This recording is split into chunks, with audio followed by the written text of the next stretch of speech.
Welcome students. Today we'll be discussing phase shift oscillator using IC op-amp. So previously we had discussed phase shift oscillator using transistor circuit. In that common emitter amplifier stage introduces 180 degree phase shift, and the another 180 degree phase shift is provided by RC network that are termed as feedback circuit. We had used 3 RC network which have the same value of C and R, and all C were connected in series and resistors were connected in parallel. So here also the same thing we will be using. The feedback circuit will be same.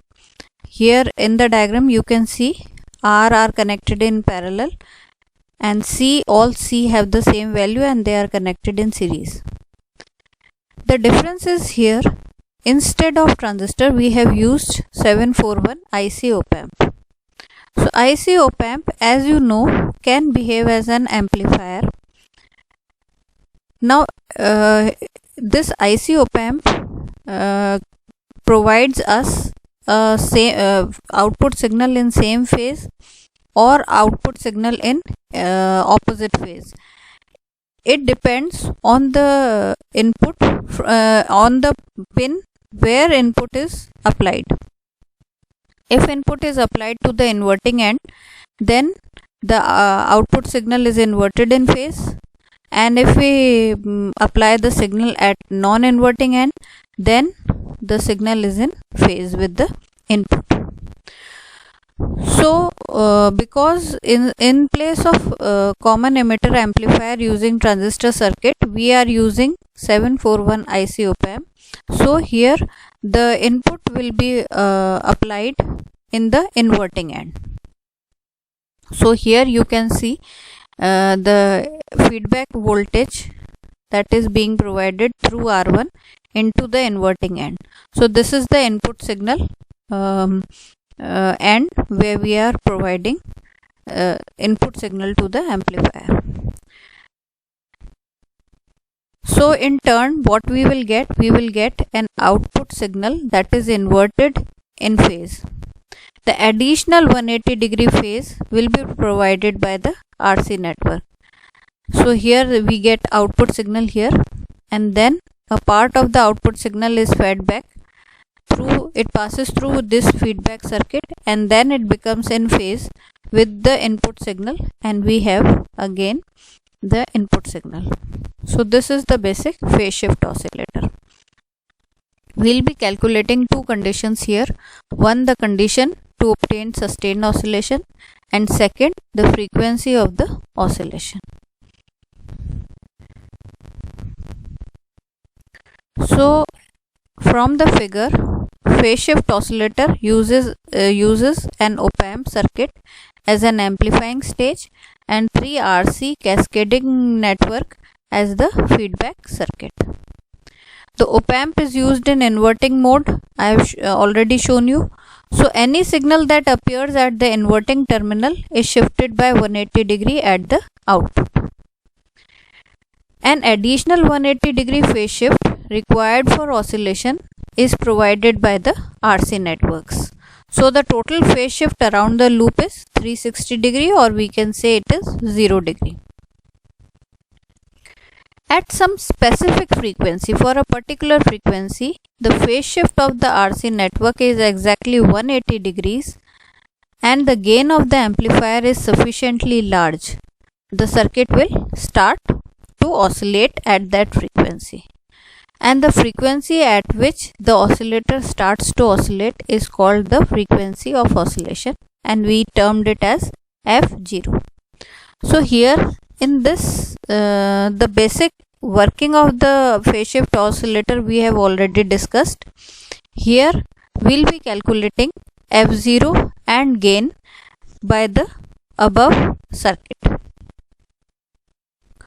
In order to calculate F0, we'll first draw only the feedback circuit. in terms of impedances and reactances, resistances and impedance, reactances. So here we'll make again this diagram in this way. We first consider the feedback circuit, which consists of RC combination of the phase shift oscillator, and we redraw the feedback circuit using resistance and reactances. So in place of C, I have written 1 by j omega C, and I have clearly mentioned all the voltages across the nodes and the current flowing through each of the part. Each part I have drawn. Now in this circuit, we'll apply Kirchhoff's current law at various nodes. First of all, we'll be applying Kirchhoff's current law at node V1. So here, as you can see from the diagram, I1 current is entering the node and I2 and I3 current is leaving the node. So according to Kirchhoff's current law at node V1, what happens? I1 is equals to I2 plus I3. Now we'll be calculating I1, I2 and I3. So I1 is the current flowing through this capacitor. So in order to calculate current, we'll be using simply the Ohm's law, that is potential difference upon the resistance of that part. So what is the potential difference? See here, current is flowing from V0 to V1. So potential difference will be V0 minus V1. And the resistance in between the two ends is 1 upon j omega C. So we'll be putting 1 upon j omega C. This is I1. In the same manner, we can calculate I2. Here V1 is at one end and current flows from V1 to ground, that is at 0 potential. So we can write V1 minus 0 upon R. So I have written V1 upon R. Next we'll be calculating I3. So I3 is current flowing between from V1 to V2. So we can write V1 minus V2 whole upon 1 upon j omega C. Now I'll simplify it and try to make V1 at one end. So on simplification, you should simplify it step by step so that no error creep in. It is but longer expression. I have solved it in 3-4 steps, as you can see, and finally I obtain equation 1. This equation 1 is V1 is on one side and the rest part is on the right hand side. This is V0 plus V2 in bracket j omega RC whole upon 2R j omega C plus 1. This we'll be writing as equation 1. Now again we'll apply the Kirchhoff's current law at node V2. So what happens at V2? I3 current is entering the node and I4 and I5 current are leaving the node. So we'll write I3 is equals to I4 plus I5, and then we'll place all the values of I3, I4 and I5. So what happens here? I3 is equals to I4 plus I5. Now I3 is the current between V1 and V2.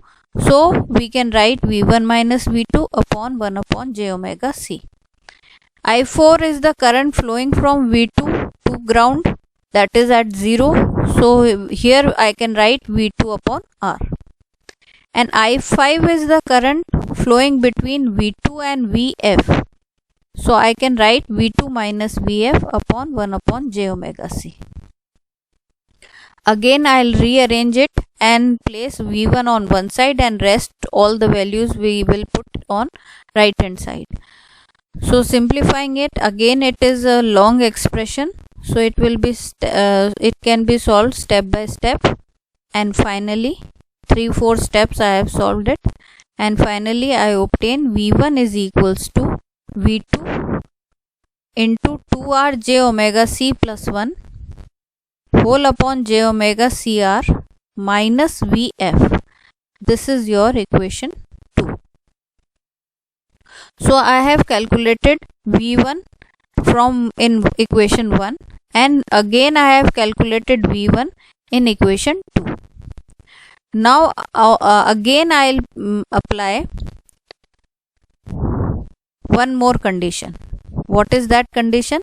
That R1, that is R1 is the, here this R1 is the resistor that is applied in the input end of the amplifier. So if we take R1 as very much greater than R, then what happens? Then according to this diagram, if R1 is very much greater, then this current I7 will have very small value, or we can say it is approximately 0. So I can write I5 equal to I6. So here this condition has been applied. I5 is equals to I6, assuming I7 is approximately 0. Now I7 is 0. Now I will calculate Vf in terms of V2. This can be very easily calculated using voltage divider rule. What is that?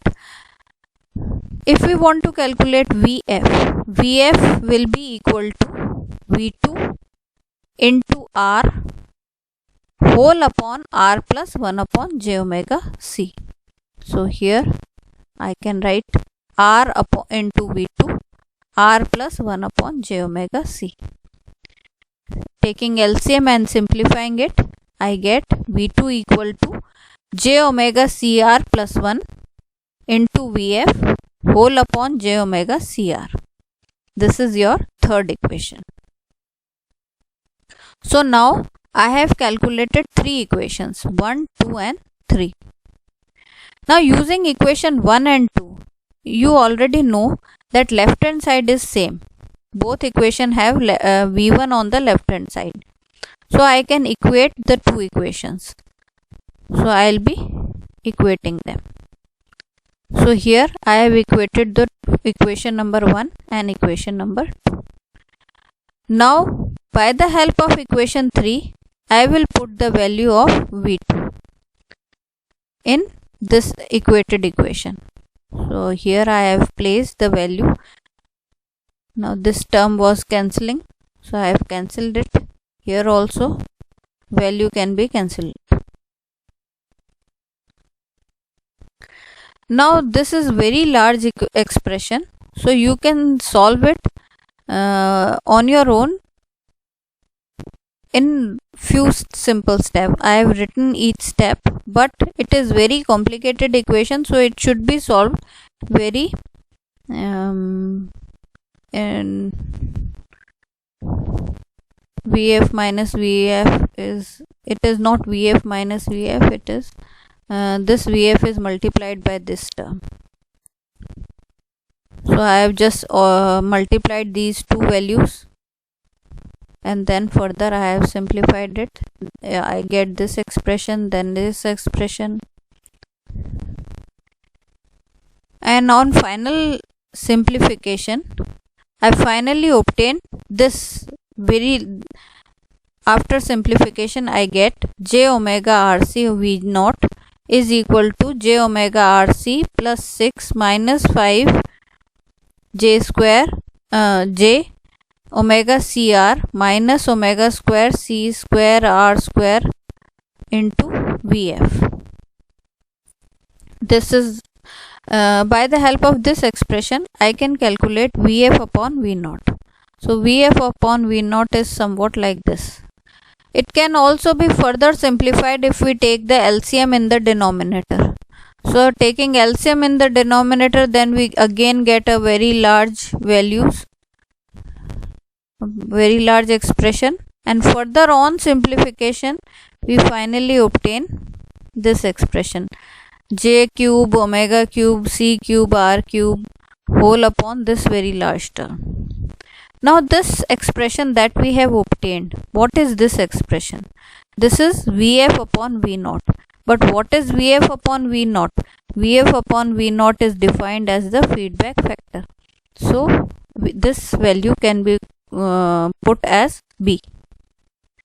So we have already calculated B. Now in order to study the Barkhausen criteria, we must know what is A, because A beta should be greater than equal to 1 in Barkhausen criteria. So A will be the gain of the amplifier. So again we'll be taking only the op-amp part. Now here I have drawn only the operational amplifier part. Here input is Vf and the output is V0. So voltage gain of the op-amp will for an inverting amplifier is minus Rf upon R1. By formula we already know, we have already calculated it. So I will be directly using minus Rf upon R1. This I have written voltage gain of the amplifier. Now if we apply the Barkhausen criteria, what we get for an oscillator, we know AB should be equal to 1. So putting the value of AV and B from the above calculated expressions I have put here. Now again I get a very large expression. You can cross multiply it and simplify it.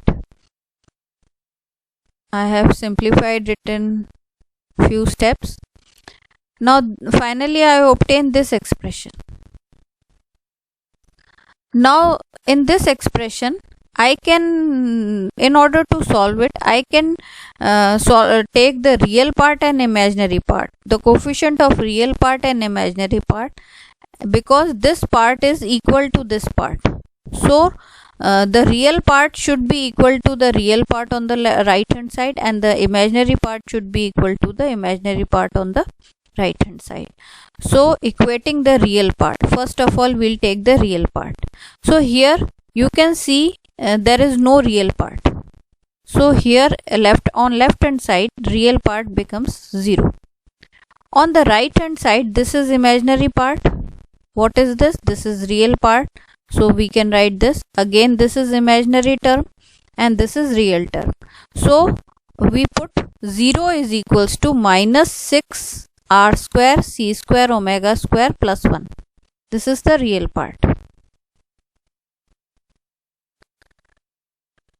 Now I have further simplified it, and finally I obtain omega square is equals to 1 by 6 C square R square, or omega is equals to 1 by under root of 6 C square R square, or in terms of frequency I can write F naught is equals to 1 upon 2 pi under root 6 RC. So this is the frequency of the oscillation at which this phase shift oscillator oscillates. This is the required frequency of oscillation. Now we'll be calculating, we'll take again we'll consider this expression, and now we'll equate the imaginary parts, the coefficient of the imaginary part on both sides. Now if we equate on both sides, we get this expression. Again this is very large expression. On simplification I finally obtain minus Rf upon R1 is equal to 1 minus 5 upon omega square R square C square. Now here in place of omega square I can put the value of omega square from the above expression that we have already calculated. The value of omega square is 1 upon 6 C square R square. So put here 1 by 6 C square R square. C square R square will get cancelled out and we'll get 1 by 6, and 6 will come in the numerator. So this has been calculated. The 5 into 6 is 30, and minus 30 plus 1 becomes minus 29. So here we have minus Rf upon R1, and here we have calculated minus 29. So minus minus sign gets cancelled and we have Rf upon R1 is equals to 29. Now what does this expression shows? In order to have this above required frequency of oscillation, we have obtained the condition for oscillation. the condition of oscillation shows that RF upon R1 should be equal to 29. Now what is RF upon R1? It is the gain. So we can write gain AV should be equal to at least equal to 29. So at this frequency the gain must be at least 29. And how can we make the gain 29? This we can say from this RF upon R1 equal to 29 expression, where if we cross multiply it, what do we get? RF is equals to 29 R1.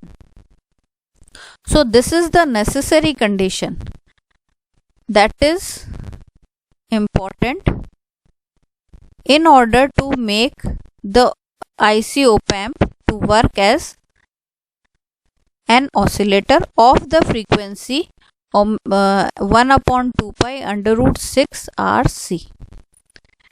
So this is the frequency of the oscillation and this is the condition for the oscillation. So this is all about phase shift oscillator using IC. Remember, this in this expression, in this calculation, all the terms are very of large values. So in exam, if you have very less time, you should remember how to make this expression, and in spite of solving it and showing all the terms, you can learn this expression and finally you can write this expression only. You need not show all the steps, but in order to write this expression, you will have to remember it. So this is the basic phase shift oscillator. In the next lecture, we will be discussing Wien bridge oscillator using IC.